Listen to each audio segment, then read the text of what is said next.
world. I think something is happening. Frankie enthusiastically brings an amazing eclectic mix to the airwaves. You got that right. One of the reasons she's earned legions of loyal fans is very simple. When you listen to the Frankie Boyer Show, you just never know what's going to happen next.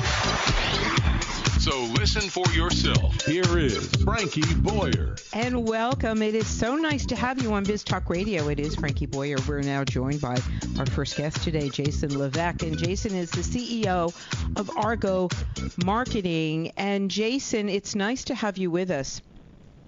Oh, thank you, Frankie. It's great that I'm on the show with you.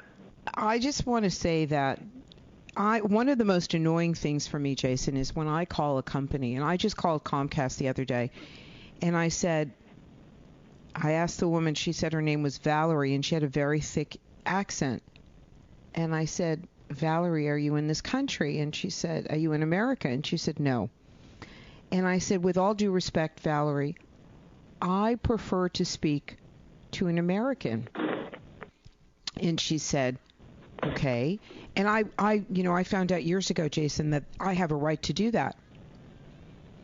Absolutely. I have a right to talk to an American. I am in America, and I want to talk to.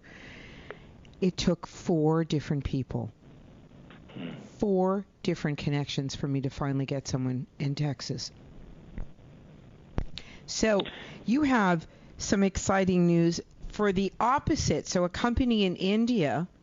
Tell us about this. Has just partnered with you for their call centers, and they're going to be here in North America? Absolutely. I mean, I think they realized, and to Iyogi's benefit, they're extremely proactive, and they understand what is how to be customer-centric. I'll backtrack a little bit. Iyogi is a program designed to provide at-home tech support 24 hours a day, 7 days a week, directly to the consumer. So if you have a problem at home with a device, whether it be a computer, iPad, laptop, printer, networking or routing issues, you call them up, and they will remote in and fix everything in your house, and it's great. Do it as many times as you need to. If they can't fix it, they'll dispatch a team to your house, and they'll fix it there on site. So it's really a 360-degree, all-encompassing type of tech support program. How awesome is that? They've got over 4 million customers. What made them decide, Jason, to stay within the States? Well, Frankie, it's the same reason you just gave. They realized that their first line of offense and defense is to have American-based, customer-centric employees handling American-based customers. So instead of servicing everything in India, they're servicing that front line here in America. It makes sense, though. I mean, and I say this with all due respect. It's not that I have a problem with the person on the other end. It's just that I find it offensive that I have to talk with someone about an issue that's in my home that has nothing to do with them in the country they're in.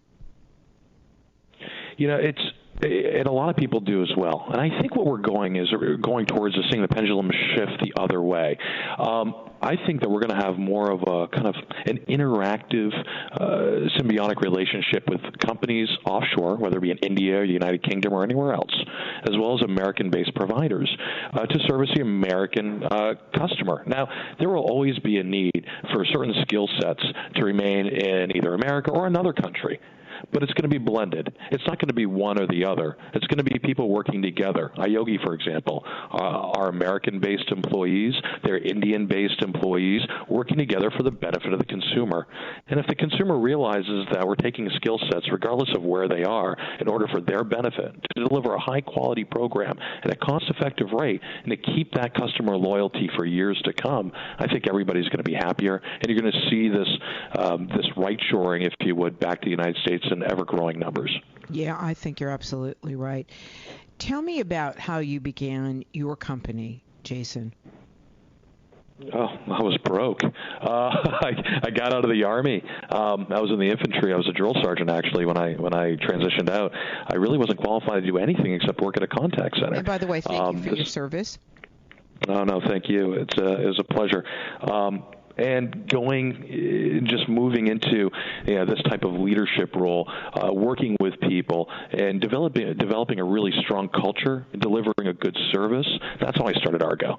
And we've grown from, just myself on my couch back in 2003 to over 600 employees today in 3 locations here in Maine. Oh, my gosh. That's such a great story, Jason. I love this story. You went from... And we're not done. You went just from yourself to 600 people? Yes. And with Iyogi, we should be at 900 by the end of the year, knock on wood. What's this like for you? What has it been like for you to have this? I mean, your whole life has changed. It's been 12 years now. Every day I'm excited to come to work. I hope every day my employees are excited to come to work because it is truly a team effort. I can't imagine anything else anymore. I really can't. I almost feel sorry for people who don't challenge themselves or go out and take those risks and really just live life to its fullest, whether it's professionally or personally. It's just a way of life for myself, for my family, for my team. So did you ever have goals, though, of being this big? Or when you were sitting on your couch, did it just start out like, as you said, to just kind of like, let's throw the dice and see what happens here? No, well, I mean, when I was sitting on the couch, I was more worried about keeping the electricity turned on, which got turned off actually a couple of times, and putting food on the table. It's turned into its kind of this own organism. So I never in my wildest imagination thought we'd be here. So you didn't sit down and have this planning. Developed. You didn't have a planning session and a planning strategy or anything. It just kind of, it was organic. It just evolved. Right. My planning is this. If I find an opportunity, if an opportunity presents itself, figure out how to grab it, how to make it successful. Okay? And then search for other opportunities. And don't limit yourself to some very formal black and white business strategy. Know how you make money, how you provide a good quality service, and how you can approach people with your ideas. And that's what we've been doing. So we just kind of keep evolving, and that's what's exciting about it. If you had asked me 3 months ago, would we be a major tech outsourcer for an Indian company, I'd laugh. Yeah, but then I'd be like, oh, maybe it's possible. So that's just how this company's growing. Do you travel all over the world? All over the United States, historically, but it looks like I'll be going to India, I think in October or November when it cools down a bit. Yeah. I don't do well in heat. No, we were just talking about that. I don't either. We've been very blessed this winter. We haven't even reached 90 in Boston. So no, I don't do well in heat either. So, yeah, I don't blame you. It's been pretty brutal over there. I've been told it's the hottest it's been in ever. I mean, started. I've got a group of 5 folks from Iyogi, India, here in Maine. They've been here for the last 30 days and they love it. Oh yeah, like this is wonderful. Yeah. Exactly. What's there not to love? Your beautiful state of Maine. So, for anyone out there that is feeling really down, that's been living on the screen of mediocrity, what wisdom do you give them, Jason? 2 things. Accept in your mind to take a risk, and that risks are okay, and find a mentor who's done it before and seek their counsel. So it's a change of mindset. Risk is good, and find someone who's been there and done that and listen to them and ask them questions. If you can do those 2 things, you're going to start breaking your routine. You're going to start changing. And after that, just kind of go where the wind takes you. You sound like you're still very young as well. Oh, thank you. 40 years old. So that's very young, fairly, yeah. I feel very young. Yes. Yeah. I wear Tevas and shorts to work sometimes. So yeah, we try to be a young type company, at least young mentally. So do you have, now that you've achieved this goal, do you now say I want to have 1,000 people or 1,200 people, or do you just are allowing it to grow the way that it grows? I've always put employment goal up there because, frankly, it's an easy way for people to understand your success in this industry, and especially in Maine, it means so much to put people to work. And our next goal is that 1,000 employee goal, but that's driven by the need of our client Iyogi. We're going to need to grow from 600 to 1,000 relatively quickly in order to service our marketing efforts. After that, yeah, we'll see what happens. But we'll see how I can handle 1,000 employees. How wonderful would that be? It's going to be a great challenge. And we've got a great team to help do it also, and the people like to come to work, and that's always a positive.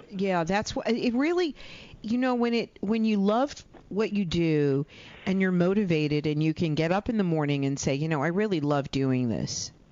How blessed am I? And that's really it's the greatest feeling in the world. It is. I love coming to work.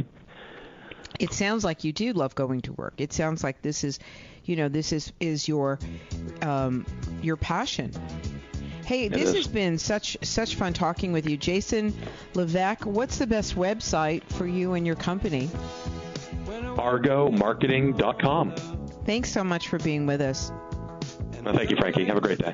And we'll be back in just a moment. This is Frankie Boyer, Biz Talk Radio. Something without one another.